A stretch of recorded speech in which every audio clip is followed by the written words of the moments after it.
Hey, welcome to Open Challenge Q&A.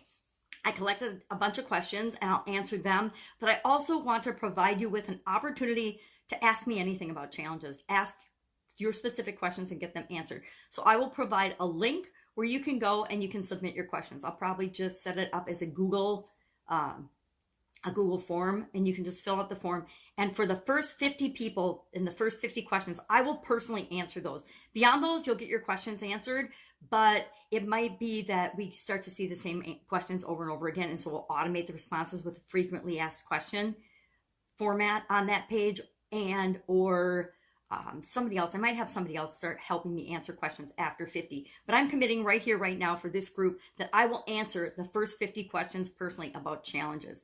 So let's run over some of the questions that I get asked most often and most frequently. And so I can tell you those answers. So we've already got like some frequently asked questions. The first one that I get all the time is, what is the biggest challenge with doing challenges? What do I see people get hung up on the most when it comes to doing challenges? And that hands down is believing and knowing that you absolutely positively can use challenges and do a challenge to create whatever result you want. Not only for your business, but for your life. Like I said, I've been doing challenges for decades, for like 50 years. I hate to say 50 years because that ages me, but for like 5 decades, I personally have been doing challenges in my personal life and then in my business life. I've done them for, 35 years. Actually 45 years I've been a business owner. I started my first business when I was 13. And is that right? Oh my gosh, I am old. So in business is a series of challenges, right? And obstacles to overcome. And when we get the solutions for those, we can share those with other people. But in addition to that, it is a way to actually bring people into our world, to do all the things that we discussed in the very first lesson, the lesson about what's in it for you for doing a challenge, to motivate and create and add to your business, or to solve a problem, or to get a skill, or create whatever result it is that you personally want. And the biggest hang up, the biggest concern, the biggest question I always get is, can I do it? And of course you positively absolutely can do it. You've been doing it your whole life. You're still here living and listening to me. Therefore, you have overcome probably millions of challenges in your life already. You learn to walk, right? You learn to probably read, write, speak, all the things. We're not born knowing how to do any of these things. Everything is a challenge or an obstacle that we overcome. And therefore, we're just taking something that we've been naturally doing our whole life, and we're just putting it to a system, and we're using it to propel us and move us forward toward a result that we want, focused and faster than we could otherwise.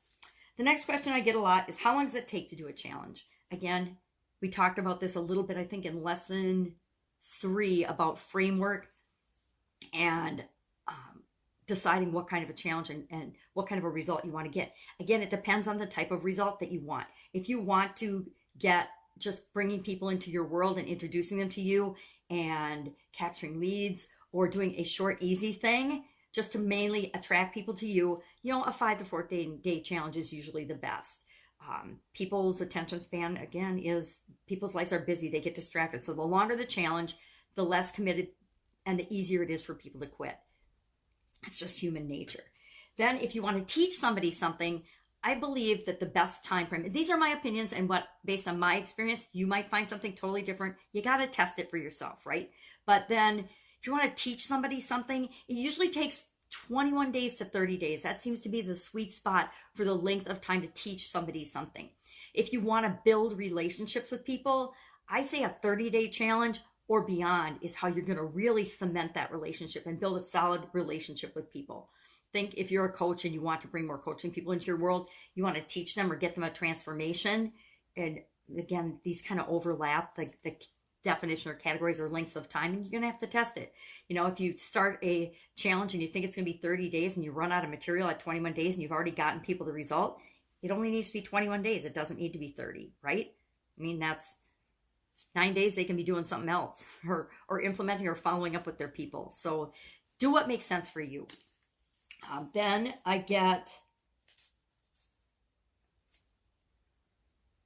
I guess I mixed that question with the next one. The next one was, what's the best challenge length? But how long does it take to do a challenge? How long it takes to do a challenge is dependent on you, whether how much prep work you think you need, how you get over your own false beliefs of actually doing a challenge. Because like I said, I am to the point now where I decide I'm going to do a challenge and I start it either that day or the next day. It doesn't take a lot of time, especially once you've done one. It doesn't take time. And then the amount of time it actually takes to do the challenge is however long the challenge is. I guess that's why I slipped into the next question. Because if you're doing a 5-day challenge, it's going to take you probably 5 or 6 days, maybe 7, right? And it could take you longer. Maybe it takes you a month to prepare for and get everything lined up the way you want it to be perfect to do your 5-day challenge. But again, it all depends on you. Now, the next question I often get is, the usual questions, and I'll let you in on a little secret.